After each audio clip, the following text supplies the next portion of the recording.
நேரடியாக செய்தி கடந்து போவோம். மத்தேயு 15வது அதிகாரத்தில் 21 to 28 முடிய ஆய்க்கலா படிக்கணும்.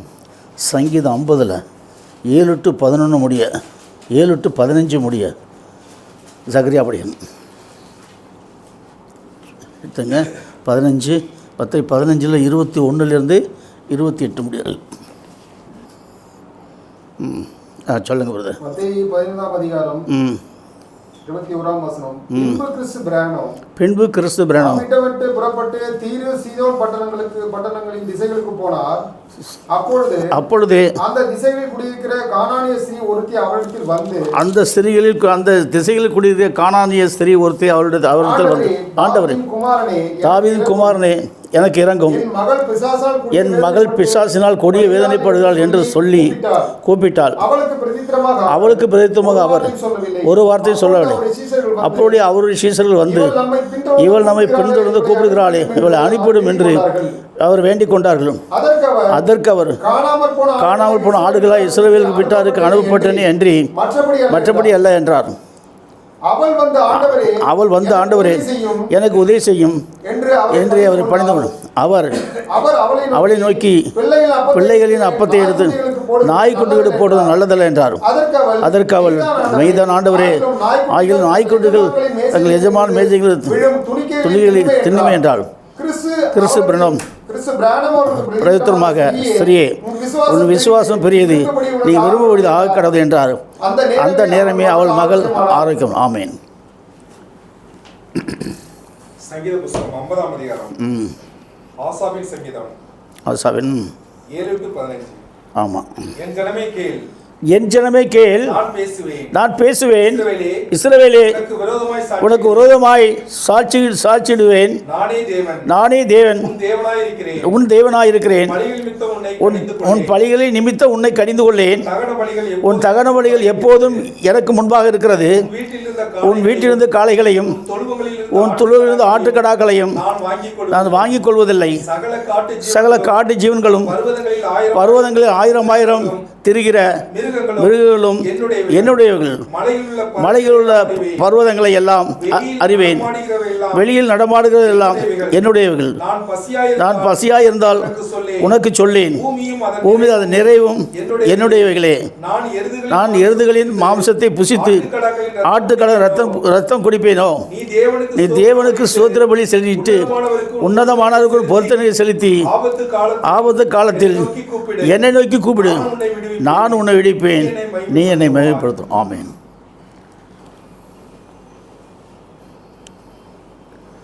அதாவது இந்த செய்தியுடைய தலைப்பு உயிர்த்தெழுந்த கிறிஸ்து பிரானம்.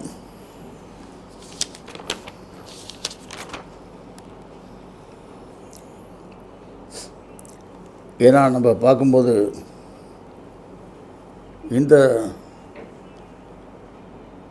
சத்தியத்துக்கு விரோதமாக எதிர்த்து நிற்கிற மக்கள் தான் இன்றைக்கி பூமியில் இருக்காங்க. இந்த சத்தியத்தை, இந்த நாமத்தை ஏற்றுக்கொள்ளக்கூடிய மக்கள் பூமியில் இல்லை. ஆனால் அவங்க கையில் வேதம் இருக்குது. கையில் என்ன இருக்குது? வேதம். ஆனால் அந்த வேதத்தை வைத்திருக்க மக்கள் இப்போ எப்படி இருக்கிறாங்க, இந்த நிலைமைக்கு எப்படி இருக்கிறாங்கன்றதை திட்டமும் தெளிவுமாக சொல்கிறார். பார்த்திங்கன்னா இதை முதல்ல பார்த்துட்டு அப்புறம் உள்ள சத்தியத்துக்கு போகும். 2 தீமோத்தேயு 3ஆவது அதிகாரத்தில் 1 to 9 ரொம்ப திட்டமும் தெளிவுமாக கர்த்தர் சொல்கிறார். அதில் பார்க்கும்போது என்னென்னா, மேலும் கடைசி நாட்களில் கொடிய காலங்கள் வரும் என்று மேலும் கடைசி நாட்களில் கொடிய காலங்கள் வருமென்று அறிவாயாக. எப்படியெனில் மனுஷர்கள் தற்பிரியராயும் பணப்பிரியராயும் வீம்புக்காரராயும் அகந்தை உள்ளவர்களாயும் தூசிக்கிறவர்களாயும் தாய் தகப்பன்மார்கள் கீழ்ப்படியாதவர்கள் நன்றி அறியாதவர்களாயும் பரிசுத்தம் இல்லாதவர்களாயும் சுபாவ அன்பில்லாதவர்களையும் இணங்காதவர்களாயும் அவதூறு செய்கிறவர்களாயும் இச்சையடக்கம் உள்ளவர்களாயும் கொடுமையுள்ளவர்களாயும் நல்லோரை பகைக்கிறவர்களாயும் துரோகிகளாயும் துணிகரமுள்ளவராயும் இருமார்ப்புள்ளவராயும் தேவப்பிரியராயிராமல் சுகபோகப்பிரியராயும் தேவ வேஷத்தை தரித்து அதன் பலனை மறுதலிக்கிறமாயும் இருப்பார்கள். இப்படிப்பட்டவர்களை விட்டு நீ விலகு. ஏன்னா இந்த காலம் அப்படி தான் இருக்குது. சொல்லப்பட்ட அனைத்து காரியங்களும் இந்த காலத்துக்குரிய மக்களுக்குள்ளே இருக்குது. ஆனால் அவங்க வேதத்தை எடுத்துக்கிட்டு என்ன பண்ணுறாங்க, ஒருவரை ஒருவர் உருவ குத்தி கொள்கிறோம். இதில் பார்க்கும்போது நீங்கள் பார்த்தீங்கன்னா, நாங்கள் தான் பரலோகத்துக்கு போவோம், நீங்கள் போக மாட்டீங்க, நீங்கள் தான் போவோம் நாங்கள், இப்படியெல்லாம் நிறைய ஒருவருக்கு ஒரு குரோதத்தை உண்டு பண்ணிகிட்டு இருக்காங்க. அப்போ இவங்களுடைய கதி என்ன ஆகுது, இந்த வேதத்தில் சொல்லப்பட்ட பிரகாரம் இந்த மக்கள் இப்போவே ஸ்டார்ட் ஆகுது. 2000 வருஷம் தான் போச்சு, இந்த வருஷத்தில் என்ன பண்ணிட்டாங்க, ஸ்டார்ட் ஆகிடும். ஏன்னா இதுலேருந்து நம்மளை என்ன தெரியும்னா, பெரிய பெரிய பிரிவுகளை உண்டாக்கி, பெரிய பெரிய ஸ்தாபன சபைகளை உண்டாக்கி, அந்தந்த சபைகளில் பலவிதமான இதுகளை ஒரு கல்லறை கல்யாணத்துக்கு உருவாக்கி, பலவிதமான பொருளாசை கொண்டு பலவிதமான இக்கட்டான சூழ்நிலைகளெல்லாம் உருவாக்கி, இவர்கள் சபையில் உள்ள மக்களை எப்படி படுத்துகிறாங்க, இந்த வசனத்தில் சொல்லப்பட்ட பிரகாரம் சபையில் உள்ள மக்கள் அத்தனை பேரும் இதில் என்ன சொல்லியிருக்கோ அப்படி மாறிட்டாங்க. இது மாறுறதுக்கு காரணம் யார்? ஊழியக்காரன் தான். அந்த ஊழியக்காரனே பண்ணுற வேலை, இவ்வளோ கொடூரமான வேலை பண்ணோன்னே இந்த மக்களுக்குள்ளே எப்படி ஆயிடுச்சு, ஒரு ஆள் உண்மையான அப்போ என்ன இல்லைன்னா, அந்த உண்மையான சத்தியம் போதிக்கப்படலை. கிறிஸ்துவின் அன்பு, சகோதர சிநேகிதமும் அவருக்குள்ளே இல்லாமல் போச்சு. அதான் அப்போ சுயநலம். இந்த கடைசியில் ஒரு வார்த்தை சொல்கிறாங்க, தெய்வபக்தின் வேஷத்தை தரித்து அதன் பலனை மரளிக்கிறவா இருப்பார்கள். இப்போ இப்படி தான் இருக்காங்க எல்லாருமே, தெய்வபக்தியினுடைய வேஷத்தை தரித்து அதன் பலனை மறுதளிக்கிறோம். அந்த பலனை யாருமே அறிய முடியவில்லை. ஆனால் இன்றைக்கு நாம் அந்த பலனை அறிகிறோம். நம் மூலியமாகத்தான் இன்றைக்கு அந்த பலன் யாருக்கு போகணும், இப்போ எல்லா மக்களுக்கும் நம் மூலியமாக தான் அது கிடைக்கணும் என்ற ஒரு பெரிய ஒரு பாக்கியத்தை கர்த்தர் நம்ம மூலியமாக தான் அதை வச்சிருக்கிறார். அப்படி பார்க்கும்போது இன்றைக்கி பார்த்திங்கன்னா, அப்போ இந்த மக்களுக்கு மத்தியில் இந்த சத்தியம் நம்ம போகுது. இப்போ இந்த தலைப்பு நம்ம பார்த்தோம், உயிர்த்தெழுந்த கிறிஸ்து பிரானம். சரி, தலைப்பு என்ன சொன்னோம், உயிர்த்தெழுந்த கிறிஸ்து. வெளிப்படுத்த 2வது அதிகாரத்தில் எபிரேயர் 2:14-15 இங்கே மரணத்துக்கு அதிகாரான பிசாசு என கூறப்பட்டுள்ளது. வெளிப்படுத்தல் 6:8 மங்கின நிறமுள்ள குதிரையின் மேல் ஏறி இருந்தவனுக்கு மரணம் என்று பெயர். ஆமென். மங்கின நிறமுள்ள குதிரையில் ஏறி இருந்தான் பாருங்கள். அதாவது மரணத்துக்கு அதிகாரான பிசாசானவனை தமது மரணத்தை அழிக்கும்படிக்கும் பிள்ளைகள் மாம்சத்தோடு இரத்தத்துடன் இருப்பார்கள், அவரும் மாம்சத்தோடு இரத்தத்துடன் வெளிப்பட்டார். ஆனால் அவருக்கு பேர் என்ன, மரணம். ஏன்னா மரணத்துக்கு அதிகார பிசாசனை அழிக்கிறதா இருந்தால் அவருக்கு பேர் என்ன, ஜீவன் அவர் தான், மரணம் அவர் தான். அவருக்கு பேர் ஏன்னு சொன்னால் தான் மரிக்கணும். அவர் மரிக்கணும் இல்லையா, மரிக்கிறது யார் அப்படின்னு சொன்னால், கிறிஸ்து வந்துட்டு என்ன சொல்லும்போது, உள்ளான சரீரத்துக்குள்ளே வெளியான சரீரம் மரித்து உள்ளான சரீரத்துக்குள்ளே கிறிஸ்து பிறந்திருக்கார். இதுதான் மரித்தோர்து முதற் பிறந்த நிலை. இந்த நிலைக்குள்ளே கிறிஸ்து உள்ளே பிறந்திருக்கார். இடமிருந்து வலம் வரும்போது சிலுவை மரண பிரசவ 7 முத்திரைக்குள்ளே அவர் பிறந்திருக்காரு. அதே நிலை நம்மளுக்குள்ளே வந்திருக்குது. நமக்குள்ளே கிறிஸ்து பிறந்துட்டார். இப்போ அவர் எப்படி நடமாடும் தேவபுத்திரனாக இருந்தாரோ, இப்போ நாம் எப்படி இருக்கிறோம், நடமாடும் தேவபுத்திரனாக நம்மளே மாற்றிட்டார். இப்போ நம்மளுக்குள்ள காரியம் தனி, நம்மளுக்குள்ள காரியம் அது தனியாக கொண்டு வந்து நிறுத்திட்டார். பார்த்திங்கன்னா அடுத்து வெளிப்படுத்தல் 6வது அதிகாரத்தில் 8 மங்கின நிறமுள்ள குதிரை மேல் ஏறி இருந்தவனுக்கு தான் மரணம்னு சொல்கிறார் பெயர். ஆமேன். வெளிப்படுத்தல் 1வது அதிகாரத்தில் 18 இங்கு மரணத்திற்கும் பாதாளத்திற்கும் உரிய திறவுகோள்கள் என கூறுகள். என்கிட்ட அவர் என்ன வச்சுருக்காரு, நான் மரணத்துக்கும் பாதாளத்துக்கும் திறவுகோள்களை உடையவனாக இருக்கிறேன் அவர் சொல்லியிருக்கும். இந்த மரணம் என்று பெயருள்ளவனுக்கு அவனுக்கு பின்னாக பாதாளம், இந்த மரணம் என்று பேருனுக்கு பின்னால் என்ன போகுது, பாதாளம் போகுது. மரணத்திற்கும் பாதாளத்துக்கும் உரிய திறவுகோள்கள் என்ன பார்த்தீங்கன்னா, இன்றைக்கி 6வதுக்குரிய நாமம் தான்.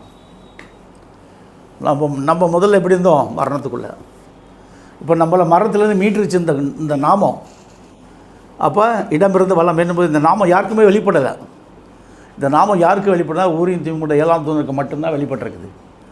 ஆனால் சிலுவையில் அடிக்கப்படாத ஒரு நாமத்தை உலகம் பூரா ஆராதிக்கிறாங்க. அது மட்டும் கிடையாது, தள்ளப்பட்ட நிர்வாண தேவர்களை விக்கிர ஆராதனை மூலியமாக எல்லா மக்களும் ஆராதிக்கிறாங்க. விக்கிர ஆராதனைகள் சந்திரன், சூரியன், வெட்டவெளி, புரியுங்களா, நட்சத்திரங்கள், ஊர்வன, பரப்பன, நடப்பன, ஓடுவன, ஆடுவன, நீந்துவன, இப்படி பலதரப்பட்ட ஆராதனைகளை கொண்டு வந்துட்டாங்க. விக்கிர ஆராதனை கொண்டு வந்து நிறுத்திட்டாங்க. இன்றைக்கு நமக்கு கொடுக்கப்பட்ட ஒரு ஆராதனை என்ன என்று சொல்லும்போது நாம ஆராதனை, நாமத்தில் ஆராதனை. இந்த நாமம் எது என்னன்னு கேட்டால் அந்த நாமத்துக்கு பேர் தான் பிரானோம், சிலுவையில் அடிக்கப்பட்ட அந்த நாமம். அந்த சிலுவையில் அடிக்கப்பட்ட அந்த நாமத்தை நாம் இன்றைக்கி ஆராதிக்கிறோம். ஏன்னா இந்த நாமம் எப்பேற்பட்ட நாமமாக இருக்குதுன்னா ஜீவனுள்ள நாமம். அந்த நாமம் எப்பேற்பட்ட நாமம்? ஜீவனுள்ள நாமம். ஏன்னா மரித்திருந்த நம்மளுக்கு அது ஜீவனை கொடுத்துருச்சு. இப்பொழுது நம்மளுக்கு, அதாவது நம்மளுக்கு என்ன சொல்லும்போது ஜென்ம பாவம் கர்ம பாவம் ரெண்டு பாவத்தை நீக்கி கிறிஸ்துவனுடைய ஜீவன் நம்மளுக்குள்ளே வச்சிட்டார். அப்போ நம்ம யாராக இருக்கிறோம்? இன்றைக்கு யாராக இருக்கிறோம்? தேவபுத்திரன். தேவபுத்திர அந்த சந்ததியாக நாம் வந்திருக்கிறோம். ஏன்னா பாதாளத்துக்கு, ஏன்னா அந்த திறவுகள் நம்மளுக்குள்ள வந்து இந்த நாமம் தான் இந்த 4 நிலைகளை தரித்து கொண்டுள்ளது. முதலாவது நிலை என்ன சொன்னால் சிலுவை மரண பிரசவ 7 காயங்கள். ஃபஸ்ட் முதல்ல ரத்தத்தில் கழுவப்படும் இந்த 7 காயங்களில் சிந்தப்பட்ட சிலுவை மரண பிரசவ தீட்டான் ரத்தத்தில் கழுவப்படும். அடுத்து சிலுவை பட்டியல் உபதேசங்கள். அந்த சிலுவை பட்டியல் உபதேசங்கள் எதுக்குள்ளே போய் உட்காந்துருக்கு? அதுக்குள்ளே, அதாவது சொன்னால் சிலுவை பட்டியல் உபதேசம் என்பது என்னென்னா, இதோ அவன் தாய் அவனை பாவத்தில் கர்ப்பந்தரித்தால் அவன் துர்க்குணத்தில் உருவானான், பகையை சிலுவையில் கொன்று சமாதானத்தை நித்திய சுவிசேஷமாக அறிவிப்பவன், மரணத்தை ஜெயமாக விழுங்கி மரணமே உன் கூரெங்கே, பாதாளமே உன் ஜெயமெங்கே என்பவன், தானும் உயிர்த்தெழுந்து மணவாட்டியை தன்னகத்தை உயிர்த்தெழ வைப்பவன், கிறிஸ்து பிரணோமுடைய சிங்காசத்தை பூமியில் ஸ்தாபித்து 1000 அரசாட்சி பெறும். இந்த மாதிரியான இடமிருந்து வலம் என்பது சிலுவை மரண பிரசவ 7 காயங்களுக்குள்ள இந்த சிலுவை மரண பிரசவம் போய் உட்காந்துருச்சு. அந்த 7 சிலுவை பற்றிய சிலுவை உபதேசங்கள் போய் உட்காந்துருச்சு. இது ஒரு லைன். அடுத்தது சொன்னால் திட்டான ரத்தம், சிலுவை பற்றிய 7 உபதேசங்கள். அடுத்து சிலுவை பற்றிய 7 உபதேசத்திற்கு மேலாக ஆராதனைக்குரிய நாமம் பிரானோம்ன்ற நாமம். முதல்ல இங்கே என்ன வந்துருச்சு? பி, முதுகுக்குள்ளே R, ஈட்டில் A, இடதுக்கல்ல N, இந்த பக்கத்தில் பார்த்தா இங்கே O, தலையில் முள்முடியில் M. பிரானோம்ன்ற ஆராதனைக்குரிய நாமம் நம்மளுக்குள்ளே வந்துச்சு. இப்போ நாம் அந்த நாமமும் நம்மளுக்குள்ள 4 நிலைகள் நம்மளுக்குள்ளே வந்துட்டதுனால அவர் என்ன உலகத்தை, மாம்சத்தை, பிசாசை, மரணத்தை, பாதாளத்தை ஜெயித்தது போல் ஜெயித்தோடைய அந்த ஜெயம் நம்மளுக்குள்ளே வந்துட்டதுனால நாம் என்ன செய்யணும்ப்பா? நாம் என்ன பண்ணணும்? ஜெயிக்கணும். எதை ஜெயிக்கணும்? அவர் எதை ஜெயித்தாரோ அதை ஜெயித்து எல்லா பலனையும் நம்மளுக்குள்ளே கொடுத்துட்டாரு. நம்மளுடைய ஜெயம் எதை குறித்திருக்கணும்? ஆத்ம ஆதாயம். அவர் எந்த காரியத்துக்கு வந்தாரோ அந்த காரியத்தெல்லாம் ஃபுல்லாக நிறைவேற்றி அந்த காரியோடைய மொத்த பலனையும் நம்மளுக்குள்ளே ஊற்றிட்டார். இப்போ நம்மளை ஆத்ம ஆதாயம் பண்ண வச்சு அவர் நம்மளை ஆத்ம ஆதாயம் பண்ண வச்சு நம்ம ஆத்ம ஆதாயத்தை அவர் கொண்டு வந்துட்டார். அவருக்குள்ளே வந்துடுச்சு, நம்மளுக்குள்ளே வந்து. இப்போ நாம் என்ன செய்யணும்?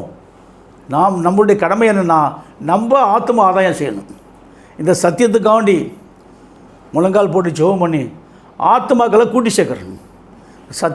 இந்த சத்தியத்தில் முன்குறிக்கப்பட்ட அர்த்தங்கள் இருக்காங்க, அவங்கள கொண்டு வந்து சேர்க்கணும். ஏன்னா எல்லா லைன்லேயும் இருக்கிறாங்க, இந்த லைனில் இல்லைன்னு கிடையாது. அவங்களுக்கு சத்தியம் புரியலை. அவங்களுக்கு என்ன புரியலை? சத்தியம் புரியலை. சத்தியத்தை எடுத்து சொல்கிறதுக்கு, பகுத்து சொல்லக்கூடிய அளவுக்கு கர்த்தர் உங்களுக்கு பலன் கொடுத்துருக்காரு. சத்தியத்தை மற்றவங்களுக்கு பகுத்து சொல்லக்கூடிய அளவுக்கு கர்த்தர் உங்களுக்கு தெளிந்த ஞானத்தையும் புத்தியும் கொடுத்துருக்காரு. சொல்லி ஆத்ம ஆதாயம் செய்ய அவங்கள கொண்டு வரும். அது இல்லாமல் மேற்படியாக இந்த 4 நிலைகளும் எதுக்குள்ளே மறைஞ்சிருக்குன்னா அப்போஸ்தலர் 2:32 படி பாவம் மன்னிப்புக்கென்று ஞானஸ்தானம் எடுக்கும் பொழுது ஒவ்வொரு ஆவி ஆத்மா சரீரத்திற்குள்ளும் இந்த 4 நிலைகளும் தரிக்கப்படுகின்றது. பாவம் மன்னிப்புக்கென்று நம்முடைய நாமத்தில் ஞானஸ்தானம் எடுக்கும் பொழுது தான் சிலுவையில் அடிக்கப்பட்ட நாமம் இதுதான் கிறிஸ்து பிரானோம். இந்த நாமத்தில் ஞானஸ்தானம் எடுக்கும் பொழுது இந்த நிலை நம்மளுக்கு தரிக்கப்படுது. இந்த 4 நிலைகளும் நம்மளுக்கு தரிக்கப்படுது. நாம் யாராக மாறிட்டோம்? யோவான் 1வது அதிகாரத்தில் 12:13 பிரகாரம் நம்ம யாராக மாறிட்டோம்? தேவ புத்திரனாக இருக்கிறோம். அந்த வசனத்தை சட்டுன்னு யாராச்சும் படிங்க. 12:13 வசனத்தை படிச்சிங்கன்னா அதுதான் தேவபுத்திர சந்ததி அங்கே தான் உருவாகுது. அவருடைய நாமத்தின் மேல் விசுவாசம் உள்ளவர்கள், அவரை ஏற்றுக்கொண்டவர்கள் எத்தனை பேர்களும் அத்தனை பேர்களும் தேவனுடைய பிள்ளைகளாக முடியும். அவர்கள் அதிகாரம் கொடுத்தார். அவர்கள் இரத்தத்தினாலாவது மாம்சத்தினால் பிறவாமல் தேவனாலேயே பிறந்தவர்கள். இப்போ யாரால பிறந்துட்டீங்க? அவருடைய நாமத்தில் தேவனாலே பிறந்திருக்கு. வித்து உங்களுக்குள்ள வந்துருச்சு. இப்போ நீ யாரை மாறிட்டீங்க? தேவபுத்திரன் ஆகிட்டீங்க. தேவனாலே பிறந்தவர்கள் யார்? தேவபுத்திரன் தானே. நீங்கள் எல்லாம் தேவபுத்திரன் ஆச்சு. அப்போ என்ன சொல்லும்போது உங்களை ஜெயம் கொள்வதற்கு யாருனால முடியாது? நிர்வாண தேவர்களால் ஒரு காலம் முடியாது. தள்ளப்பட்ட ஆவிகள் நிர்வாண தேவர்களால் முடியாது. சிலுவையில் அடிக்கப்படாத அந்த இயேசு என்ற நாமத்தினாலையும் முடியாது. அது நம்மளை கண்டா தொண்டை காணா துணியை காணா ஓடும். உன்னை பார்த்தோன்னே அந்த நாமத்தை ஆராதிக்கிற மக்களுக்கு என்ன வந்துடும்? ஒரு பயமும் நடுக்கம் திகில் வரும் ஒன்றா பார்த்தோன்னா. ஏன்னு கேட்டால் உனக்குள்ளே உலகத்தில் இருப்பனை காட்டில் உனக்குள்ளே இருப்பவர் பெரியவர். அப்போ எப்பேற்பட்ட பாக்கியத்துக்குள்ளே, அதாவது இந்த பார்த்து சைலன்ஸாக கொண்டு வந்து உங்களுக்குள்ள வச்சுட்டா இருப்பாங்க. யாரும் அறிய முடியாதபடி உங்களுக்குள்ள வந்து உட்காந்துட்டார். இப்போ உங்களுக்கு வந்து உட்கார்ந்தவர் உங்களை கொண்டு இந்த உலகத்துக்கு வெளிச்சத்தை, மலை மேலே இருக்கிற பட்டணம் மறைந்திருக்க மாட்டாது. வீட்டை கொளுத்தி விளக்கை கொளுத்தி யாரும் மரக்காலால் மூடி வைக்க மாட்டாங்க. நீங்கள் மலை மேலே இருக்கிற பட்டணமாகவும் கொளுத்தப்பட்ட விளக்கை போல் இருக்கு. உங்களுக்குள்ளேருந்து ஒரு ஒளி, உங்களுக்குள்ளேருந்து அந்த ஏழு அடையாளமாக அப்படியே மின்னு வந்துக்கிட்டே இருக்கும். அப்போ தேவபுத்திரனுக்கு இப்போ ஒரு பாக்கியத்தை கர்த்தர் தந்திருக்கார். தரிக்கப்படுங்க இந்த என்ன சொன்ன பார்த்தீங்கன்னா, எடுக்கும் பொழுது ஒவ்வொரு ஆவியத்தை சரீரத்திற்குள்ளும் 4 நிலையும் தரிக்கப்படுங்க. இது பரிசுத்த அலங்காரமாகும். இந்த நிலை தான் பரிசுத்த அலங்காரம். இந்த பரிசுத்த அலங்காரம் இல்லாமல் பிரணோமை ஆராதிக்கக்கூடாது. 1 பேதுருல 1ஆவது அதிகாரத்தில் 15வது வசனத்தில் கரெக்டாக சொல்கிறார். 1 பேதுரு 1ஆவது அதிகாரத்தில் 15வது வசனத்தில் அவர் சொல்கிற பார்த்திங்கன்னா, அந்த பரிசுத்த அலங்காரம், இந்த பரிசுத்த அலங்காரத்தை குறித்து அங்கே பார்க்கும்போது 1 பேதுரு இல்லையா, 1 பேதுரு 1ஆவது அதிகாரம் 15வது வசனம், உங்களை அழைத்தவர் பரிசுத்தராய் இருக்கிறது போல நீங்களும் உங்கள் எல்லா நடக்கைகளிலும் பரிசுத்தமாயிருங்கள் என்று நான் பரிசுத்தர் ஆகையால் நீங்களும் பரிசுத்தமாயிருங்கள் என்று எழுதியிருக்கிறது. இந்த நிலை அவர் என்ன சொல்றார்? நான் பரிசுத்தர். அவர் பரிசுத்தராக எப்படி வந்தார் பார்த்தீங்களா? அவர் உண்மையிலே இந்த பரிசுத்த அலங்காரம் தரிக்கப்பட்டதுனால அவர் பரிசுத்தராயிட்டார். இந்த பரிசுத்த அலங்காரம் தரிக்கப்படாத அதுக்கு தான் வர்றாரு. அவர் உலகத்தை, மாம்சத்தை, பிசாசை, மரணத்தை, பாதாளத்தை ஜெயித்து வானோர் பூதலத்தோர் பூமியின் கிளான முழங்கால் இந்த பரிசுத்த அலங்காரம் தான் இத்தனையும் ஜெயிக்குது. அப்போ இந்த பரிசுத்த அலங்காரம் உனக்குள்ளே வந்துட்டதுனால அவரை போல நீனும் அவருக்கு ஒப்பாகவும் அவரை போலவும் உனக்குள்ளே வந்துட்டார். அப்போ அவருடைய குமாரன், அவருடைய வித்து யாருக்குள்ளே வந்துருச்சு? உங்களுக்குள்ளே வந்துருச்சு. அது எவ்வளோ பெரிய பாக்கியத்துக்குள்ளே வந்து அதை தான் அவர் சொல்கிறார். 15 லட்சம் சொல்லும்போது சொல்கிறார், உங்களை அழைத்தவர் பரிசுத்தமாக இருக்கிறது போல் நீங்களும் உங்கள் எல்லா நடக்கையிலையும் பரிசுத்தமாக இருக்குன்று எழுதியிருக்குன்னு சொல்கிறார். சொல்லிட்டு பார்த்தீங்கன்னா 1 Corinthians 12:3 சொல்லும்போது, ஆதலால் தேவனுடைய ஆவினாலே பேசுகிற எவனும் கிறிஸ்து பிரணோமை சபிக்கப்பட்ட என்று சொல்லாமல் பரிசுத்த ஆவினாலே அன்றி கிறிஸ்து பிரணவ கர்த்தர் என்று ஒருவனை சொல்லக்கூடாது. ஏன்னா பரிசுத்த ஆவினா உங்களுக்குள்ள இருக்கார்ல, இந்த நிலை பெற்றவன் தான் கிறிஸ்து பிரணவ கர்த்தர்னு சொல்லணும், மற்றவங்களாம் சொல்லக்கூடாது. அந்த எவ்வளோ பெரிய பாக்கியம் உங்களுக்குள்ள வந்துருச்சு. இந்த நிலையை பெற்ற நீங்கள் தான் யாரை கர்த்தர்னு சொல்லணும்? கிறிஸ்து பிரணோமை கர்த்தர்னு சொல்ல முடியும். மற்றவங்க யாராலையும் சொல்ல முடியாது. எங்கே லாக் போட்டார் பார்த்தீங்களா? அப்போ இந்த சத்தியத்தில் வந்து நம்மளோட சத்தியத்தை கேட்டு விழுந்து குனிஞ்சு ஞானஸ்தானம் பெற்று உள்ளே வந்தால் தான் இந்த நாமத்தை ஆராதிக்கிறதுக்கு அவன் என்ன இருக்குது? தகுதி இருக்குது. அங்கே கூட வச்சுட்டு ஒன்மேன ஒளியும் கீ யார்கிட்ட கொடுத்துட்டாரு? இப்போ பாதாளத்துக்கும் பரலோகத்துக்கும் திறவுகள் யார்கிட்ட இருக்கு? ஊரிந்துக்கிட்ட 7ஆம் தூதன் கையில் கொடுத்துட்டாரு. நாமத்தை கொடுத்துட்டாரு. நாமத்தில் என்ன? ஞானஸ்தானத்தில் தான் சகலத்தையும் வச்சுருக்கிறாரு. அவருடைய அப்போஸ்தலர் 32 ஞானஸ்தானத்தில் சகலத்தையும் வச்சுட்டார். அப்போ ஞானஸ்தானம் பெற்றவங்களுக்குள்ளே என்ன வந்துருச்சு? அந்த தகுதி. ஏன்னா ஆனால் அது உள்ளுக்குள்ளே உனக்குள்ளே இருக்குது. நீ அதை டெவலப் பண்ணும்போது தான் உனக்கு தெரியும், எவ்வளோ பெரிய பாக்கியம் எனக்குள்ளே வந்துருச்சே அப்படின்னு. அவர் டெவலப் பண்ணி வரும்போது ஆட்டோமேட்டிக்காக ஜபம் வரும். ஆட்டோமேட்டிக்காக மைண்டு இதாகும். தெளிந்த புத்தி, தெளிந்த ஞானம் வரும். முழங்கால் போட்டு ஜெபிக்க உனக்கு தெளிந்த புத்தி, தெளிந்த ஞானம் வரும். வேதத்திலேருந்து உன்னை யாரும் பிரிக்க முடியாது. உன் வாயிலேருந்து வரக்கூடிய ஒவ்வொரு வார்த்தையிலேருந்து வெளியில் போக போக போக போக அப்படியே ஒரு பவர் போயிட்டே இருக்கும். உன் வாயிலேருந்து பேசக்கூடிய ஒவ்வொரு வார்த்தைகளும் அடுத்த காதுக்குள்ளே போய் ஒழிக்கும் போது அவன் இன்னும் கொஞ்சம் நேரம் அவர் பேசாமல் போயிட்டார், இன்னும் ஒரு 10 நிமிஷம் பேசியிருந்தா மனசுக்கு இன்னும் கொஞ்சம் எனக்கு ஆறுதல் கிடச்சிக்கணும் அவனாக மனசில் நினச்சி ஓடி அடுத்த பையன் உன்னை பார்த்தானே விட மாட்டான். ஏன்? நீ போன பேர் பேசும்போது ரொம்ப சந்தோஷமாக இருக்கு, இன்னும் கொஞ்சம் பேசுவாமா. அந்த மாதிரியான ஒரு சூழ்நிலை உங்களுக்குள்ளே பேசுகிறவர் நீங்கள் அல்ல, பிதாவின் ஆவியானன்னு சொல்லிட்டு அந்த மாதிரி கொண்டு வந்து உங்களுக்கு தெரிவிக்கிற கர்த்தர் என்று சொல்லக்கூடாது. ஏன்னு கேட்டால், வெள்ளை, சிகப்பு, கருப்பு, மங்கின நிறமுள்ள 4 குதிரைகளிலும் பயணம் செய்தவர் ஏன்னா உயிர்த்தெழுந்த கிறிஸ்து பிரானம் தான் பயணம் பண்ணுறார். 4 குதிரையிலும் பயணம் பண்ணுறது அவர் தான். பயணம் பண்ணுறது யார்? உயிர்த்தெழுந்த கிறிஸ்து பிரானம் தான் பயணம் பண்ணுறார். அப்படி எப்படி உயிர்த்தெழுந்தான்னு சொன்னால், எலும்போடும் தசையோடும் லாக் ஆகிட்டார். எலும்பு தசை நீக்கப்பட்ட பிற்பாடு அவருக்குள்ளேருந்து வந்துட்டார். இடமிருந்து வளம் பண்ணும்போது சிலுவை வர பிரசவ 7 காயங்களுக்குள்ளேருந்து வந்திருக்கார், நிற்கிறார். அப்போ சிலுவை பட்டியல் உபதேசத்தை ஒவ்வொரு உபதேசமாக அனுப்புகிறாரு. அப்போ ஒவ்வொரு காயத்துக்குள்ளே போய் உட்காந்து அந்த 7 சிலுவை பட்டியல் உபதேசம் உட்காந்து அவர் ஒரு உழுக்கணுன்னு அந்த சதை எல்லாம் கொண்டு போயிட்டு, அப்போ யார் நிற்கிறாங்க? கிறிஸ்து பிரானம் உயிர்த்தெழுந்து வந்துட்டார், சிலுவை பட்டியல் உபதேசமாக வந்துட்டார். அவர் தாங்க நிற்கிறார். அவர் தான் 4 குதிரையிலேருந்து வர்றதுக்கு தகுதியானவர். அவர் தான் அந்த புஸ்தகத்தை வாங்குறதுக்கு தகுதியானவர், முத்திரையை உடைக்கிறதுக்கு தகுதியானவர் அவர் தான். ஏன்னா உயிர்த்தெழுந்த கிறிஸ்து பிரானம் அவர் தான் வந்து என்ன செய்யும்போது புஸ்தகத்தை வாங்கவும் முத்திரைகளை உடைக்கவும் தகுதி உள்ள அவருக்கு மட்டும்தான் தகுதி இருக்குது, மற்றவங்க யாருக்கும் தகுதி இல்லை. ஏன்னா அவர் எப்படி இருக்காருன்னு சொல்லும்போது, அவர் அங்கே நிற்கிற பார்த்தோன்னா அடிக்கப்பட்ட வண்ணம் உள்ளவராக இருக்கார். வாங்கும்போது எப்படி வாங்குறாரு? அடிக்கப்பட்டவருக்குள்ளேருந்து வெளியில் வந்துட்டார். இவர் யாராக இருக்கார்? அடிக்கப்பட்ட வண்ணம் உள்ளவர். அந்த அடிக்கப்பட்ட வண்ணம் உள்ளவருக்குள்ளே இருந்து அந்த சிலுவை பட்டியல் உபதேசம் போயிட்டு அடிக்கப்பட்ட வண்ணம் உள்ளவர் வாங்குறாரு, முத்திரை உடைக்கிறாரு. குதிரையில் போகிறது யார் போகிறா? உயிர்த்தெழுந்து. இவருக்குள்ளேருந்து உயிர்த்தெழுந்தாரே அவர் தான் போக முடியும். 3 நிலையை சொல்லிட்டார். ஒன்றும் அடிக்கப்பட்டவர், அடிக்கப்பட்ட வண்ணம் உள்ளவர், அடிக்கப்பட்ட வண்ணம் உள்ளவருக்குள்ளேருந்து கிறிஸ்து வர்றாரு. சிலுவை பட்டியல் உபதேசம் உள்ளே போயிட்டு இதை ஒழிக்க போட்டுட்டு இவருக்குள்ளேருந்து வெளியில் வந்துட்டார். இப்போ தான் அடிக்கப்பட்ட வண்ணம் உள்ளவர் புஸ்தகத்தை வாங்குறாரு. குதிரையில் போகிறது யார் போக முடியும்? இவர் தான் போக முடியும். முத்திரைகளை உடைச்சோன்னே வெள்ளை குதிரை, சிவப்பு குதிரை, கருப்பு குதிரை இவர் தான் போகிறார். 4 குதிரைகள். இது ரகசியம் பயங்கரமாக இருக்குது. ரகசியம் என்னது?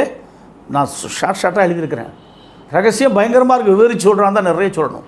அடுத்து பார்த்திங்கன்னா வராரு சொல்லும்போது பார்த்தா அக்கிரமணம் வெளிப்படுத்தல் 6வது அதிகாரத்தில் 1-2 இருங்க சொல்கிறேன். 6வது அதிகாரத்தில் 1-2, 6ல் 3-4, 6வது அதிகாரத்தில் 5-6, 6வது அதிகாரத்தில் 7-8, 6வது அதிகாரத்தில் 9-11. அடுத்து சொல்லும்போது 6வது அதிகாரத்தில் 12-17, வெளிப்படுத்தல் 8-1. இந்த இதுக்குள்ளேயே என்ன முடிஞ்சு போச்சு? 7 முத்திரையே வந்து 7ஆம் முத்திரையை உடைக்கும்போது பரலோகத்தில் என்ன வந்துச்சு? அரை மணி நேரம் ஆகும். இந்த அரை மணி நேரம் அமைதல் என்பது 12,000 வருஷம். அரை மணி நேரம் அமைதல் என்பது 12,000. 12,000 2000 வருஷம் முடிஞ்சு போச்சு. இன்னும் 10,000 வருஷம் இருக்குது. இந்த 10,000 வருஷத்துக்குள்ளே பூமியில் இப்போ நான் சொன்னேன்ல, இப்போ நீங்கள் பார்த்தீங்க இல்லையா, இத்தனை அடையாளங்கள் இருக்குது. அக்கிரமக்காரன் அநியாயக்காரன் எங்கே இருக்கிறான்? பூமியில் தான் இருக்கான். அவன் எதை வச்சுருக்கான்? இந்த ஹோலி பைபிள் வச்சுருக்கான். நல்லா கேட்டீங்க. இப்போ நீ படிச்சிங்கல்ல 1 தீமோத்தேயு 3வது அதிகாரத்தில் 1-9 வசனத்தை உள்ளே இருக்கிறோம். இவெல்லாம் யாராக இருக்கிறான்? இந்த வேதத்தை தான் வச்சுருக்கான். வேதத்தில் இல்லாத மக்களை பற்றி நம்ம சொல்ல வேண்டிய அவசியம் இல்லை. அவன் எப்போவுமே அப்படி தான் இருப்பான். ஆனால் இந்த வேதத்தை வச்சுக்கிட்டு இந்த பகல் வேஷம் போடுறான் பாருங்கள், அவன் யார்கிட்ட மாட்டிக்கிடுவான்? கர்த்தர்கிட்ட மாட்டிக்கிடுவான். கம்ப்ளீட்டாக மாட்டிக்கிடுவான். கர்த்தர் அவனை சும்மா விட மாட்டார். எதுக்காண்டி இந்த வேதத்தை கொடுத்தாரு? எதுக்காண்டி உன்னை கொண்டு வந்தார் உள்ள? என்ன காரியத்தை உன்னை நடப்பிக்கிறதுக்காண்டி கொண்டு வந்தார்? அந்த காரியத்தை உன்னால் அவர் நடப்பிக்க முடியலை. ஏன்? இந்த வேதத்தில் சொல்லப்பட்ட அனைத்து தீமையான காரியம் எல்லாத்தையும் நீ உன் இருதயத்தில் உன்னுடைய ஆவியாத்மா சரீரத்தில் அப்படி ஊன்ற கட்டி வச்சிருக்கிற. அப்போ என்ன நடக்குது? ஒரே ஒரு மனுஷனுக்கு கூட நீ பிரயோஜனமாக இல்லாதவனாக இருக்கிற. எல்லா விதமான ஆசைகளும் எல்லா விதமான காரணங்களும் சொல்லப்பட்ட அனைத்து விதமான காரியங்களும் அவனுடைய ஆவியாத்மா சரீரத்தில் உட்கார வச்சுக்கிட்டு இந்த வேதத்தை குறித்து பேசுகிறதுக்கு என்ன இருக்குது? தகுதி இல்லை. ஏன்? இதெல்லாம் எதுக்குள்ளே இவனுக்குள்ளே உள்ள நுழைஞ்சுதான்? ஏசன்ற நாமத்தை ஆராதிக்கிறவனுக்குள்ளே அது நுழைஞ்சிருச்சு. எதுக்குள்ளே நுழைஞ்சிருச்சு? ஏசன்ற நாமத்தை ஆராதனைக்குள்ளே அது நுழைஞ்சிருச்சு. நம்மளுக்குள்ளே இருந்து அது என்ன பண்ணுச்சு? வெளியரங்கமாக போயிடுச்சு. நம்மளுக்குள்ளே இருந்து வெளியரங்கம். ஏன்னா நம்ம ஆராதிக்கிற நாமம் எப்பேற்பட்ட நாமத்தை ஆராதிக்கிறோமோ இப்போ நம்மளுக்குள்ளே ஒரு பயங்கரமான விடுதலை கிடைச்சிருச்சு. அதன் முத்திரைக்கு உடைக்கும் சொல்லும்போது பார்த்திங்கன்னா, உள்ளும் புறம் எழுதப்பட்டு 7 முத்திரைகள் முத்திரைக்கப்பட்ட புத்தகத்தை நம்பர் 1 சிங்காதனத்தின் மேல் உட்கார்ந்திருந்தவருடைய வலது கரத்தில் இருக்க கண்டேன். வானத்திலும் பூமியிலும் புத்தகத்தை வாங்கவும் அதன் முத்திரைகளை உடைக்கவும் அதை பாத்திரவான் யார்? இதோ யூதா கோத்திரத்து சிங்கமும் தாவீதின் வேறுமானவர் புத்தகத்தை திறக்கவும் அதன் 7 முத்திரைகளை உடைக்கவும் ஜெயம் கொண்டிருக்கிறார். வசனம் 6-7 பார்த்தீங்கன்னா, அதன்படி இதோ அடிக்கப்பட்ட வண்ணமுள்ளவராக இருக்கிற ஒரு ஆட்டுக்குட்டி சிங்காசனத்திற்கும் 4 ஜீவனுக்கு மத்தியிலே நிற்க கண்டேன். அவர் எலும்பு தசையும் நீக்கப்பட்டு அடிக்கப்பட்ட வண்ணமுள்ளவர். ஏன்னு கேட்டால் நீங்கள் பார்த்தீங்கன்னா, அப்போ எலும்பு தசை நீக்கப்பட்டு அவர் அடிக்கப்பட்ட வண்ணமுள்ளவராக இருக்கார். அவர் தான் என்ன பண்ணுறார்? புஸ்தகத்தை வாங்குகிறார்.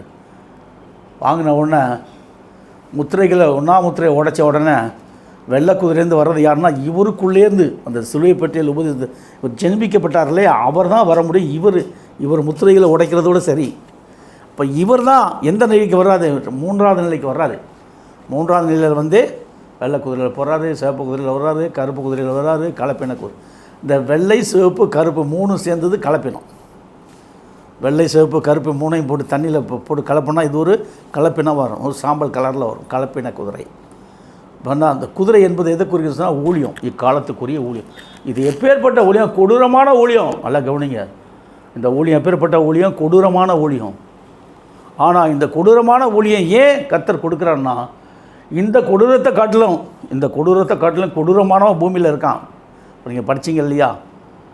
1 தீமோத்தேயு 3:1-9 வரைக்கும் இத்தனை குணாதிசயங்களும் கொண்டவன் கொடூரமானவன். இந்த கொடூரமானவன் எங்கே இருக்கான்? பூமியில் இருக்கான். எதை கையில் வச்சுருக்கான்? இந்த ஹோலி பைபிளை கையில் வச்சுருக்கான். தானும் வாழ மாட்டான். ஒருவனை உங்கள் மார்க்கத்தானாக்கும்படி பூமி எங்கும் சுற்றி திரிகிறீர்கள். அவனும் உங்கள் மார்க்கத்தான போதோ அவனை உங்களில் இரட்டிப்பான நரகத்தின் மகனும். அந்த காரியத்தை பண்ணிக்கிட்டு தான் இன்றைக்கி இருக்கிறாங்க எல்லாருமே. உண்மையிலே அவங்களுக்கு என்ன புரியல? சத்தியம் புரியல. ஆனால் சத்தியத்தை புரிந்தவன் சொன்னாலும் கேட்குறதுக்கு என்ன இல்லை? காது இல்லை. நாங்கள் தான் பூர்வீகமாக இருக்கோமே, தலைமுறையாக இருக்கிறோமே. இருக்கிற நீ பரலோகத்துக்கு போவியா? அதானே முக்கியம். அதை யாரும் பார்க்கவும் இல்லை, கேட்கவும் இல்லை. அவங்க என்ன பைபிள் கையில் வச்சுருக்கணுங்க, நாங்கள் போயிடுவோம் பரலோகத்துக்கு. இப்போ டோட்டலி இந்த சத்துரு எதிரை கொண்டு வந்து நிப்பாட்டினா, கல்லறை கல்யாணம், பொள்ளுக்குட்டி பத்துக்கு சொத்து 10, பூமியில் உள்ள ஆசாபாசங்கள் எல்லாத்தையும் நிரப்பி அப்படியே இந்த குணாதிசயங்கள் அவனுக்கு இந்த 18 விதமான குணாதிசயங்களை ஊற்றி அவனை எல்லாம் ரெப்பி இதுக்குள்ளேயே உழுக்கி அப்படியே கொண்டு போயிட்டான். அப்போ இந்த ஆத்மா எங்கே போய் நிற்குது? செத்தாலும் பாதாளம், உயிரோடு இருந்தாலும் பாதாளம். இந்த ஆத்மா எங்கே போகுது? செத்தாலும் பாதாளம், உயிரோடு இருந்தாலும் பாதாளம். உயிரோடு இருக்கும்போதே பாதாள முத்திரையை குத்திட்டான். அப்போ செத்தாலும் எங்கே போகுது? இந்த ஆத்மா எங்கே போகுது? பாதாளத்தான். பாதாளத்தை முத்திரை குத்தப்படுது. பாதாள முத்திரை என்பது கொடூரமான காரியம். அவன் பாதாள முத்திரை என்பது லூசிபர்ன்ற நாமத்தை அவன் குத்துவான். இங்கே என்ன? பிரானோம்ன்ற நாமத்தை முத்திரை இங்கே தரிக்கப்படுது. பாதாள முத்திரை என்பது அவன் ஒரு 7 எழுத்து வச்சுருக்காங்க. எங்கேருந்து வந்தால் எல்லாத்தையும் ஏற்கனவே சொல்லியிருக்கிறேன். அவன் குத்துறான், அதில் குத்துறான். அது வந்து குத்துறது கிடையாது. நீங்கள் பார்த்தீங்கன்னா தேவன் என்ன பண்ணார்? ஆதாமை உருவாக்கினார். ஆதாமுடைய விழாயிலிருந்து யாரை உருவாக்கினார்? ஏவாளை. பிசாசு என்ன பண்ணான்? ஒரு பெண் சர்பண்டை உருவாக்கினான். பெண் சர்பண்டுடைய விழா எலும்பிலேருந்து ஆண் சர்பண்டை உருவாக்கணும். எப்படி மோசக்காரன்! தேவனுக்கு ஒரு விரோதி உண்டாக்கிட்டு கையை தட்டி கூப்பிட்றான். தேவனை கையை தட்டி கூப்பிட்டு வா வா வா வா வா என்ன அங்கே பார்க்க என்ன பாரு இந்த உருவாக்கிட்டான்ல, இவங்களுக்கு மத்தியில் இவங்களை விட்டார், காலி பண்ணிட்டான். விட்டவனே போச்சு. இன்றைக்கு டோட்டலி எல்லாரும் முந்தின ஆதாம் எதை பாவத்தை செய்தானோ அதே பாவத்தை தான் இன்றைக்கு அனைத்து மக்களும் செய்ய முடியாமல் வச்சு, பாவத்துக்கு மேலே பாவத்தை செய்ய வச்சு, மரணத்துக்கு மேலே மரண முத்திரையை குத்தி இவன் மொத்த பேரையும் பாதாளவாசி ஆக்கிட்டு இந்த வேதத்தை கையில் வச்சுக்க அத்தனை பேரும் பாதாளம், இந்த வேதம் இல்லாதவங்களும் பாதாளம். டோட்டலி மொத்த மக்களும் இன்றைக்கி ரட்சிக்கப்படக்கூடிய ஜனங்கள் யார்? நம்ம தான். ஆதி அப்போஸ்தலர் காலத்துக்கு பிற்பாடு 2000 வருஷம் கழித்து அப்போஸ்தலர்கள்லாம் அவங்களாம் அவங்க ஓட்டத்தை ஓடி முடிச்சுட்டாங்க. நியாயத்தீர்ப்பில் வரும்போது அவர் பார்த்துக்கிறார். இன்றைக்கி 2000 வருஷம் கழித்து என்ன சொல்லும்போது இன்றைக்கு ஒரு ஊரின் திரும்பி கொண்ட 7ஆம் சதுரம் மூலியமாக சத்தியத்தை கர்த்தர் நம்மளுக்குள்ளே கொண்டு வந்துட்டார்.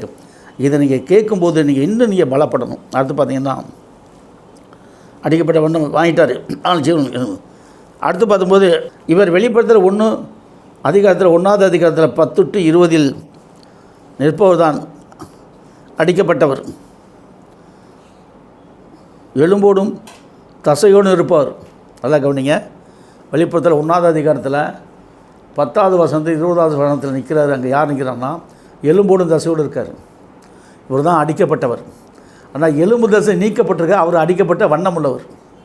அந்த அடிக்கப்பட்ட வண்ணமுள்ளவருக்குள்ள அந்த சிலுவைப்பட்டியல் உபதேசம் போய் அது அவரை உருவாக்கி அவர் சொன்னால் உயிர்த்தெழுந்த கிறிஸ்து அவர் தான். இவரை உளுத்து போட்டுட்டு அவர் எடுத்துகிட்டு வந்துட்டார். இவரை உளுத்துட்டு அவருக்குள்ளேருந்து இவர் வெளியே வந்துட்டார். அப்போ இந்த குதிரைகளில் போகிறது உயிர்த்தெழுந்த கிறிஸ்து தான்.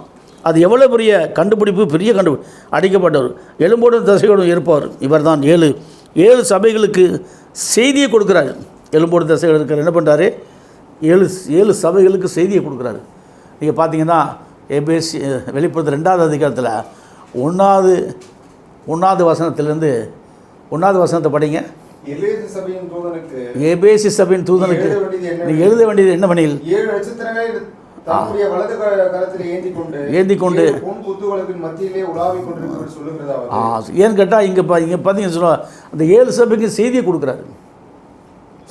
7 சபைக்கு செய்தியை கொடுக்குறவர் யார்? அவர் தான் அடிக்கப்பட்ட வண்ணமுள்ளவர். அடிக்கப்பட்ட வண்ணமுள்ளவர் அவருக்குள்ளேருந்து வரணும். இந்த செய்தியை கொடுக்குறது தான் அடிக்கப்பட்ட எலும்போடு தசை கொடுக்குற இவர் செய்தி கொடுக்குறாரு. நல்லா கவனிச்சிட்டிங்களா? ஒரு காலம் மாறிடக்கூடாது, மறந்துடவும் கூடாது. உங்களுக்கு ஏதாவது டவுட் இருந்தால் கேட்கலாம் பின்னாடி. அடிக்கப்பட்ட வண்ணமுள்ளவர் சொல்கிறவங்களா? இப்போ ஏன்னு கேட்டால் இவர் தான் எலும்போடு தசையோடு இருக்கிறது தான் அடிக்கப்பட்ட வண்ணமுள்ளவர். அடிக்கப்பட்டவர். அடிக்கப்பட்ட வண்ணமுள்ளவர் யாருன்னா அந்த எலும்பு தசை நீக்கப்பட்டு போச்சுல, அவர் தான் அடிக்கப்பட்ட வண்ணமுள்ளவர். இந்த அடிக்கப்பட்ட வண்ணமுள்ளவருக்குள்ளே சிலுவைப்பட்டியல் உபதேசம் போய் உட்காந்து அவரை உழுக்க போட்டுட்டு அவருக்குள்ளே வெளியில் வர அவர் தான் உயிர்த்தெழுந்த கிறிஸ்து. இப்போ உயிர்த்தெழுந்த கிறிஸ்து தான் நம்மளுக்கு இம்பார்ட்டண்ட்டு. அப்போ 4 குதிரையில் வர்றவரும் அவர் தான். இந்த செய்திக்கு எல்லாத்துக்கும் விளக்கம் தரப்போகிறவரும் அவர் தான்.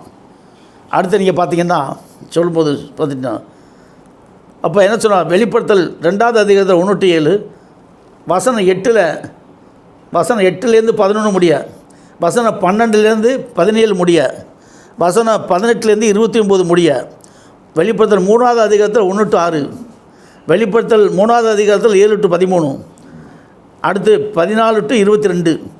பார்த்திங்கன்னா இதுக்குள்ளேயே ஏன்னு சொன்ன எபேசு, சிமிர்னா, பெர்கமு, தேத்ரா, சரதை, பிலதெல்பியா, லவோதிக்கேயா ஆகிய 7 சபைகளும் செய்திகளை அவர் கொடுத்துட்டார். இவர்தான் எலும்போடும் தசையோடும், ஏன்னா இவர்தான் எலும்போடும் தசையோடும் அடிக்கப்பட்டவராகவே இருக்கின்றார். மேற்படியான இவரே எலும்பு தசை நீக்கப்பட்டவராக அடிக்கப்பட்ட வண்ணமுள்ளவராக இருக்கிறார். இவர் என்ன பண்ணுறார்? எலும்பு தசை நீக்கப்பட்டவராக அடிக்கப்பட்ட வண்ணமுள்ளவராக இருக்கார். அடுத்து நீங்கள் பார்த்தீங்கன்னா அது சொல்லும்போது பார்த்தா அடிக்கப்பட்ட வண்ணமுள்ளவராக இருக்கிறாரு. இவர் தான் யூதா கோத்திர சிங்கமும் தாவீதின் வேறுமானவர். அவர் சொல்கிறார் இல்லையா, நீ பயப்படாத. கடைசியில் 5வது அதிகாரத்தில் கடைசியில் சொல்லுவாங்கள்ல, யார் புஸ்தகத்தை வாங்கினா யூதா கோத்திர சிங்கமும் தாவீதின் வேறுமானவர் புஸ்தகத்தை வாங்கவும் முத்திரையை உடைக்கவும் பாத்திரராக இருக்கிறான். அப்பொழுது அடிக்கப்பட்ட வண்ணமாக இருக்கிற ஒரு ஆட்டுக்குட்டி, அடிக்கப்பட்ட வண்ணமாக இருக்கிற ஆட்டுக்குட்டி என்ன இருக்குது? தலையில் என்ன இருக்குது? 7 கொம்பு. முகத்தில் என்ன இருக்குது? 7 கண்கள். 7 கண்கள் என்பது 7 தீர்க்கதரிசிகள். 7 கொம்பு என்பது 7 சபைகள். ஏன்னு சொல்லும்போது அதையும் சொல்லிட்டு அவரே சொல்லிட்டார் 7 கொம்பு என்பது. இப்போ நீங்கள் பார்த்தீங்கன்னா இப்போ 7ஆம் தூதன் தான் முதல்ல வர்றான். அப்போ லவோதிக்கா சபையினுடைய தூதன் தான் முதல்ல வர்றான். இவன் தான் அந்த செய்தி எல்லாம் கவுண்ட் டவுனில் போகுது. எல்லாம் எப்படி போகுது? கவுண்ட் டவுனில் போகுது. அப்போ இந்த செய்தியை சொல்லக்கூடியவன், ஏன்னா கடைசி காலத்தில் 7ஆம் தூதன் வர முடியாது. கடைசி காலத்தில் ரொம்ப கொடூரமான காலமாக இருக்குது. அதுக்கு முன்னாடியே இந்த செய்தியை சொன்னால் தான் பிசாசுடைய தலையை நசுக்கிறது, பிசாசை வெட்கப்படுத்துறது, தள்ளப்பட்ட ஆவிகளெல்லாம் நம்மளுக்கு பயப்படுறது. ஏன்னா அந்த கடினமான ஊழியத்தை செய்யக்கூடிய அந்த ஊரினுடைய 7ஆம் தூதன் ஏன்னா திருச்சபையை உருவாக்கி திருச்சபைக்கு சத்தியத்தை சொல்லி திருச்சபையில் உள்ள மக்களை பலப்படுத்தி திருச்சபைக்குள்ளே அவருடைய அபிஷேகத்தை ஊற்றிடுவான். திருச்சபைக்குள்ளே என்ன வந்துருச்சு? கிறிஸ்துவனுடைய அபிஷேகம், அனாயிட்டிங் வந்துருச்சு. இடமிருந்து வலம் வரும்போது சிலுவை பிரசவ அந்த 7 காய முத்திரை உங்களுக்குள்ளே வந்துருச்சு.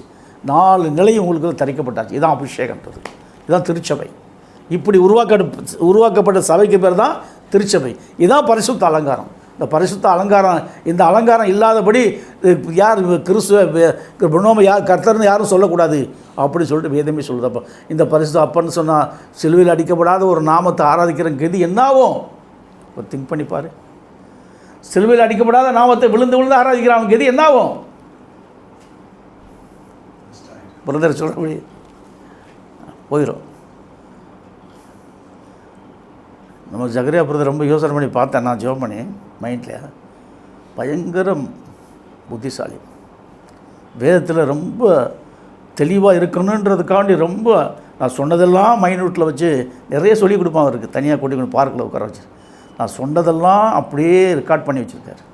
நான் மறந்தால் கூட அவர் எக்ஸ்பிளைன் கொடுக்குறாரு. இப்படி நானே அசந்துட்டேன். பரவாயில்ல. அப்போ எந்த அளவுக்கு கர்த்தர் அவரை சத்தியத்தில் ஊன்ற கட்டுறாரு, அதே மாதிரி ஆய்க்கலாவையும் கட்டியிருக்காரு, உங்களையும் கட்டியிருக்காரு.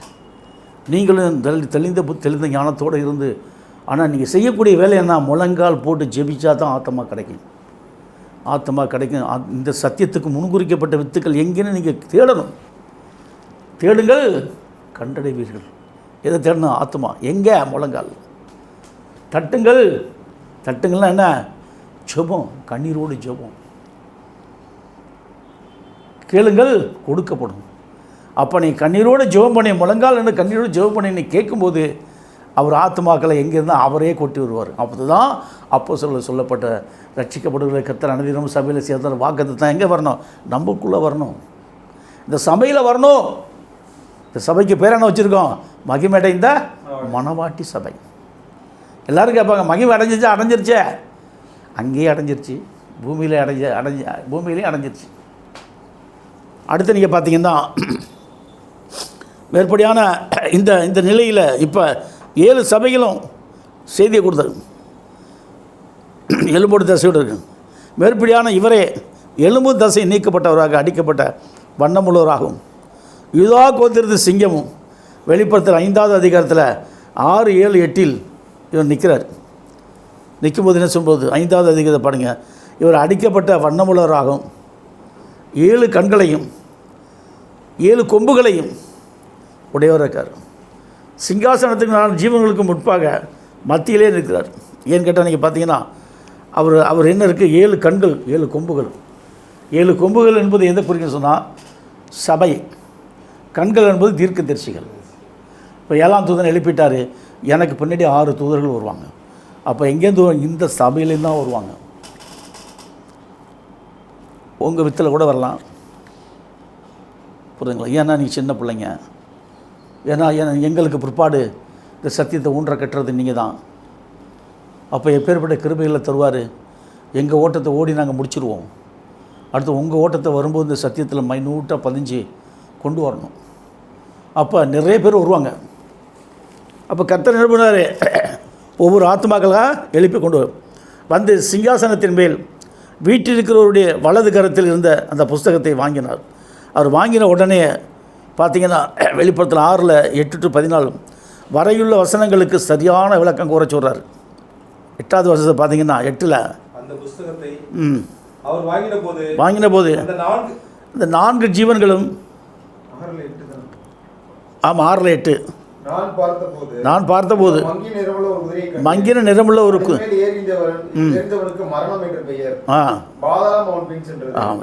ஏறினருக்கு பேர் என்ன சொல்கிறாரு? மரணம். பாதாளம் பின்னதி போகுது, அவனுக்கு பேர் மரணம். அப்போ என்ன சொல்லும்போது அவருக்கு பேர் என்னவா? மரணம். அவருக்கு பேர் மரணம். என்ன பாதாளம் பின்ன இதில் ஒரு பயங்கரமான சூட்சமங்கள்லாம் நிறைய இருக்குது. அதை விவரித்து தான் வேறு வசனங்கள் எல்லாம் எடுத்து எல்லாத்தையும் விவரித்து சொல்லணும். அப்போ தான் அந்த செக்ஷன் அது புரிகிறதுக்கு கொஞ்சம் லகுவான முறையில் இருக்கும். ஏன்னா அவருக்கு பேர், ஏன்னா அவர் மரணத்துக்கு அதிகாரன பிசாசம்னு இவருடைய மரணத்தில் அழிக்கும்போது, அப்போ இவர் மரணத்தை ஜெயிச்சிட்டார், பாதாளத்தை ஜெயிச்சிட்டார். இப்போ ஏன்னா உயிர்த்தெழுந்தவர் தானே வர்றாரு. அப்போ அவருக்கு உயிர்த்தெழுந்தவருக்கு என்ன இருக்குது? ஒரு பேர் மரணம்னு இருக்குது. பாதாளம் பின்னாடியே போய்கிட்டே இருக்குது. ஏன்னு சொல்லும்போது எல்லாத்துக்கும் ஜட்ஜ்மெண்ட் இவர் தான். எல்லாத்தையும் பண்ணிட்டார், எல்லா வேலையும் முடிச்சிட்டாரு. அப்போ எல்லாமே யாருடைய யாருடைய காலில் இருக்குன்னு சொன்னால் அவருடைய காலில் தான். அது மட்டும் கிடையாது, 7 கண்கள், 7 கொம்புகள். அப்போ 7 தீர்க்கதரிசிகளையும் 7 சபையும் அவருக்குள்ளே தான் இருக்குது. 7 தீர்க்கதரிசிகளும் 7 சபைகளும் அவருக்குள்ளே தான் இருக்குது. அவர் யார் யாரை எழுப்புவாரோ அவருக்கு தெரியும். நிச்சயமான முறையில் வெளிப்படுத்துலேருந்து வெளியில் வந்துட்டார். வெளிப்படுத்துகிற விஷயத்துலேருந்து வெளியில் வந்துட்டார். இப்போ அவர் எங்கே இருக்க? அவருக்கு வேலை என்னப்பா? பூமியில் தான்.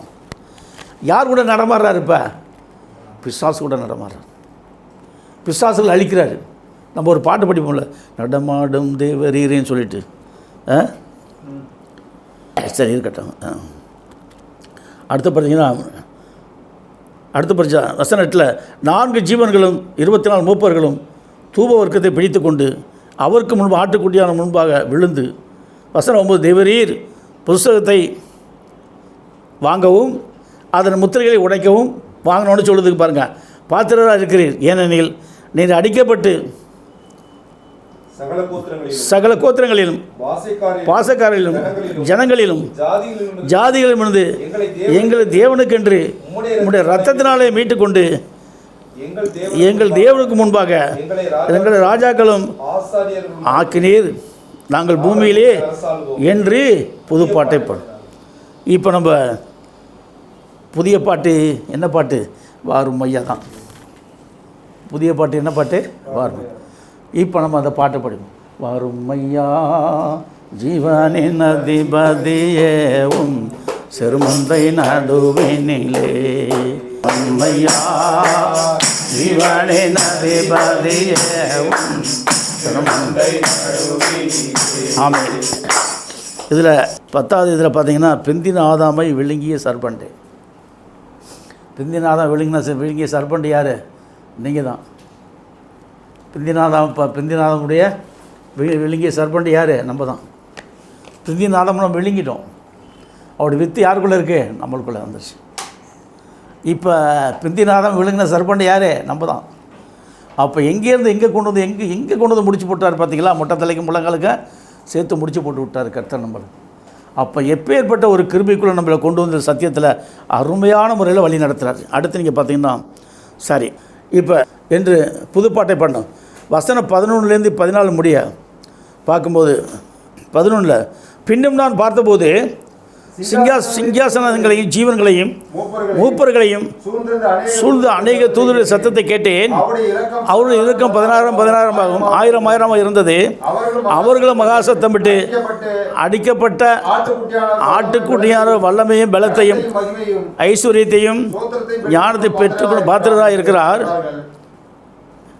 அப்பொழுது வானத்திலும் பூமியிலும் பூமிக்கு கீழுள்ள சிருஷ்டிகள் யாவும் சமுத்திரத்தில் உள்ள யாவையும் அவற்றில் அடங்கிய யாவும் சிங்காசனம் வீட்டிற்குடைய ஆட்டுக்குட்டியானுக்கும் சோதரமும் கனமும் மகிமும் வல்லமும் சதாகாலம் உண்டாவதாக என்று சொல்ல கேட்டேன். இப்போ 2 பேர் வந்துட்டாங்க. இந்த 2 பேருக்குள்ள சுழியப்பட்டிய அடிக்கப்பட்ட வண்ணமுள்ளவர்களுக்கு போய் சுழியப்பட்டிய உபதேசம் போன உடனே அதை உளுத்து போட்டு அவருக்குள்ளே இவர் வந்துட்டார். இப்போ 3 பேர். ஒரு ஆள் எலும்பு தேசம் நீங்கி போச்சு, இவரே அடிக்கப்பட்ட வண்ணமுள்ளவர் வர்றாரு. இவருக்குள்ளே சிலுவைப்பட்டியல் உபதேசம் போயிடுச்சு. இவரை உளுத்து போட்டு இவருக்குள்ளேருந்து அந்த ஜூஸ் எல்லாம் எடுத்துகிட்டு இவரில் வந்துட்டு சிலுவைப்பட்ட உபதேசமாகவே கிறிஸ்து வந்துட்டார். இன்றைக்கு உயிர்த்தெழுந்த கிறிஸ்து இவர் தான். அப்புறம் இவர் தான் எல்லா நிலைகளைக்கும் ஜெயம் கொண்டவர். இவர் தான் எல்லாத்தையும் ஜெயம் கொண்டார். வல்லமையை சதா காலங்கள் உண்டாயிருக்குன்னு சொல்லி கேட்டுக்கொண்டார். அதற்கும் 4 ஜீவன்களும் ஆமேன் என்று சொல்லி 24 மூப்பர்களும் வணக்கமாய் விழுந்து சதா காலங்களில் உழுவதற்கு தொழுது கொண்டார். ஆமேன். வெளிப்படுத்த 8:1 பார்த்தீங்கன்னா, அவர் 7ஆம் முத்திரையை உடைத்த போது பரலோகத்தில் என்னாச்சு? அரை மணி நேரம் அமைதல் உண்டாச்சு. இந்த அரை மணி நேரம் என்பது 12,000 வருஷம். இந்த 12,000 வருஷம் 2,000 வருஷம் முடிஞ்சு போச்சு. இன்னும் எத்தனாயிரம் வருஷம் இருக்குது? 10,000 வருஷம் இருக்குது. இன்னும் எத்தனாயிரம் வருஷம் இருக்குது? இன்னும் 10,000 ஆண்டுகள் இன்னும் மீதியாக இருக்கிறது. அந்த 6ஆம் முத்திரையும் 5ஆம் முத்திரையும் 5ஆம் முத்திரைக்கும் 6ஆம் முத்திரையும் சரியான விளக்கம். அடுத்து நான் உங்களுக்கு 5ஆம் முத்திரை 6ஆம் முத்திரைலாம் ரொம்ப பயங்கரமான விளக்கங்கள் இருக்குது. அதை நான் உட்காந்து எழுத முடியலை. அது ஒரு நாளைக்கு உட்காந்து அது கர்த்தரை கேட்டுட்டு தான் எழுதணும். ஏன்னு கேட்டால் இனிமேல் நடக்கக்கூடிய காரியங்கள் எல்லாமே நமக்கு தான். ஏன்னா நம்ம சபையில் தான் நடக்குது. வேறு எங்கே நடக்கிறதுக்கு சந்தர்ப்பம். ஏன்னா அவர் எங்கே வந்துட்டார்? சபைக்குள்ளே வந்துட்டார். இப்போ கிறிஸ்து எங்கே வந்துட்டார்? இப்போ சபைக்குள்ளே வந்துட்டார். சபைக்குள்ளே வந்து நம்ம நடத்தும் போது உங்களை கொண்டு வந்து நடத்துவார். ஆத்துமக்களை கூட்டி சேர்க்குறதும் அவர் தான். கர்த்தர் ரட்சிக்கப்படுகிற அனைவரும் சபையில் இவர் தான். கர்த்தர் இவர் தான். இப்போ நம்ம மத்தியில் தான் அவர் நின்றுக்கிட்டு இருக்கார். இப்போ அடிக்கப்பட நம் மத்தியில் உயிர்த்தெழுந்த கிறிஸ்து நம்ம மத்தியில் தான் நிற்கிறார். சபையை சுற்றி தான் நிற்கிறார். சபையில் தான் நடமாடி கொண்டிருக்கார். அப்போ இந்த இடம் எவ்வளோ பெரிய பாக்கியமுள்ள இடம் பாருங்கள். இந்த வீடு எவ்வளோ பெரிய பாக்கியமுள்ள இடம். இந்த வீட்டில் இருக்கிற நீங்களாம் எவ்வளோ பெரிய பாக்கியமுள்ள மக்கள் பாருங்கள். கர்த்தர் உலகத்தொட்டமில் அடிக்கப்பட்ட ஆட்டுக்குடிய ஜீவ புஸ்தகத்தில் உங்கள் எல்லாரையும் பேரை எழுதி வச்சு இங்கே கொண்டு வந்து நிறுத்தி உட்கார வச்சுருக்காரு. சரி, படிக்காம சொல்ல கேட்கணும். அடுத்து 4, 3, 2 எல்லா முத்திரைகளையும் விலக்கி அதில் உள்ள எல்லாத்தையும் சொல்கிறோம். இக்காலத்துக்குரிய கடைசி நாட்கள் நடக்கும் கொடிய காலங்கள் சொல்கிறார். 2 சொல்கிறார் 29. கடைசி காலம் என்ன கடைசி கால அடையாளங்களும். இப்போ நான் எல்லாத்தையும் உங்களுக்கு கம்ப்ளீட்டாக சொல்லிட்டேன். கடைசி மோசைக்கு முன்பாக எதிர்த்து நிற்கிறான். எம்பிரேயும் எதிர்த்து நின்றது போல் இந்த சத்தியத்திற்கு எதிர்த்து நிற்பவர்கள் எங்கே இருக்காங்கன்னா 2 தீமோத்தேயு 3:1-9. இவங்க தான் சத்தியத்துக்கு எதிர்த்து நிற்கிறவன். மோசே எம்பிரே என்ன பண்ணான்? எதிர்த்து நின்னான். யாருக்கு? மோசைக்கு எதிர்த்து நிற்கிறான் எம்பிரே. எத்தனை பேர் எதிர்த்துனா? எம்பிரே ஒன்று, ஆமாம், அதாவது அந்த எந்திரேயும் எம்பிரேயும் அவங்க 2 பேர் மோசைக்கு எதிர்த்து நிற்கிற எந்திரேயும் எம்பிரேயும் 2 பேரும் அதை போல் இக்காலத்தில் சத்தியத்திற்கு எதிர்த்து நிற்கிறவர்கள் 2 தீமோத்தேயு 3:1-9 படி மேலும் கடைசி நாட்களில் கொடிய காலங்கள் வரும் என்று அறிவாயாக. எப்படி மனுஷர்கள் எப்படி இருக்காங்க? இது எல்லாம் இப்போ படித்தோம் இல்லையா? இந்த குணாதிசம் அத்தனையே மனுஷனுக்குள்ளே இருக்குது. மனுஷனுக்குள்ளே தான் இருக்குது. இப்போ இவங்க யாருக்கு எதிர்த்து நிற்கிறாங்க? இக்காலத்துக்குரிய சத்தியத்துக்கு எதிர்த்து நிற்பான். சத்தியத்தை ஏற்றுக்கொள்ள மாட்டான். நாமத்தை ஏற்றுக்கொள்ள மாட்டான். ஏன்? ஏசுன்ற நாமத்தில் கட்டப்பட்டிருக்கான். ஏசுன்ற நாமத்தில் அவனுக்கு அபிஷேகம் ஊற்றப்பட்டிருக்குது. ஏசுன்ற நாமத்தில் அவன் லைஃப் ஓஞ்சி போச்சு. தலைமுறை அதே கொண்டு வந்துட்டான் சத்ரு. இன்றைக்கு திரும்ப இந்த நாமத்தை அது கிடையாது இந்த நாமம் சொல்ல வரும்போது இவங்கெல்லாம் நம்மளுக்கு எதிர்த்து எப்படி நிற்பாங்கன்னு சொல்கிறாரு. இப்போ அதை மட்டும் படிச்சுட்டு இந்த முடிக்கலாம். பார்த்தீங்களா? இல்லை, மேலும் கடைசி நாட்களில் குடிய காலங்கள் வரும் என்று அறிவையாக. எப்படியெனில் மனுஷர்கள் தற்பிரியராயும் பணப்பிரியராயும் வீம்புக்காரராயும் அகந்தை உள்ளவர்களாயும் தூஷிக்கிறவர்களாயும் தாய் தகப்பன்மார் கீழ்ப்படி நன்றி அறியாதவர்களாயும் பரிசுத்தம் இல்லாதவர்களாயும் சுபாவ அன்பில்லாதவர்கள் இணங்காதவர்களாயும் அவதூறு செய்கிறவர்கள் இச்சை அடக்கம் இல்லாதவர்கள் கொடுமை உள்ளவர்களாயும் நல்லோரை பயக்கிறார்கள் துரோகிகளாயும் துணிகரம் உள்ளவர்களாயும் இருமாப்புள்ளவர்கள் தேவப்பிரியராமல் சுகபோக பிரியராயும் தேகத்தின் வேஷத்தை தரித்து அதன் பலனை மறுக்கிறவாயும் இருப்பார்கள். பட்டதை விட்டு நீ விலகு. பாவங்களால் நிறைந்து பற்புற இச்சைகள் எழுப்புண்டு எப்பொழுதும் கற்றால் ஒருபோதும் சத்தியத்தை உணராத இருக்கிற பெண் பிள்ளைகளின் வீடுகளில் இப்படிப்பட்டவர்கள் நுழைந்து வசப்படுத்தி. இதுதான் உண்மை.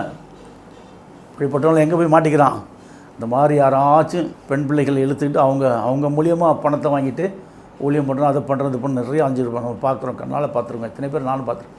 அது நம்மளுக்கு இல்லாதபடி கர்த்தர்கள் வேறு பிரித்து இந்த சத்தியத்துக்காண்டி கொண்டு வந்த கடைசி காலத்தில் என்னென்ன நடக்கும், எப்படி நடக்குன்ற ரிசல்ட் நம்மளுக்கு சொல்லிட்டார்.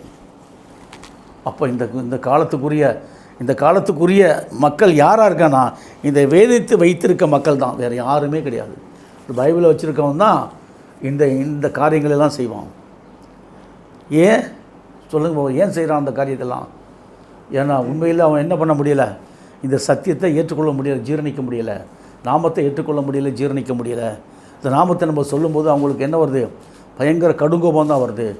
ஏன்னா ஏற்கனவே அவங்க ஆராதிக்கிற நாமத்துக்குள்ளே எத்தனை சடங்காச்சாரம் உள்ளே போய் புகுந்துருக்குது.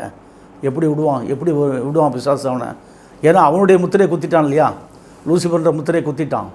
இன்றைக்கு நம்ம முத்திரை என்ன? பிராண்டோம்ன்ற முத்திரை குத்தப்படும் போது அந்த முத்திரை அழிஞ்சு போயிடும். இந்த முத்திரை குத்தப்பட்ட பிற்பாடு அந்த முத்திரைக்கு என்ன இல்லை? வேலை கிடையாது. ஏற்கனவே நம்மளுக்கு அதை தான் குத்தி வச்சுருந்தான் பிசாசு. இப்போ நம்மளுக்கு அதெல்லாம் நீக்கிட்டார் கர்த்தர். நீக்கிட்ட பிற்பாடு நம்மளுக்கு பெரிய காரியம் வந்துருச்சு. நான் இன்றைக்கி அவர் எதை ஜெயித்தாரோ அதையும் நம்மளுக்கு ஜெயிக்கணும். நம்மளுக்கு கொடுக்கப்பட்ட ஊழியம் என்ன? ஆத்மா ஆதாயம். ஒரு ஆத்மா பூமியிலே ரட்சிக்கப்பட்டால் பரலோகத்தில் மிகுந்த சந்தோஷம். இதுதான் இந்த சத்தியத்தில் தான். நீங்கள் நல்லா கவனித்து பார்த்தீங்கன்னா இயேசு நாமம் இடையில சொல்லியாச்சு. அந்த நாமத்தில் ரட்சிக்கப்பட்டானா படாமல் இருந்தான்னா எல்லாரும் அதைத்தானே ஆராதிக்கிறான். உலகம் பூரா அதைத்தானே ஆராதிக்கிறான். அப்போ உண்மையிலே ஒரு ரட்சிப்புக்குரிய நாமம் வருதுன்னா என்ன பண்ணோம்? பூமியில் ஒரு ஆத்மா ரட்சிக்கப்பட பரலோகத்தில் மிகுந்த சந்தோஷம் எப்படி வரும்? அப்போனா அந்த நாமம் என்ன பண்ணுது? மாறுது. அந்த நாமம் என்ன பண்ணுது? மாறுது. அந்த நாமம் எப்படி வருது? சிலுவையிலுக்குள்ளேருந்து வெளியில் வரணும்.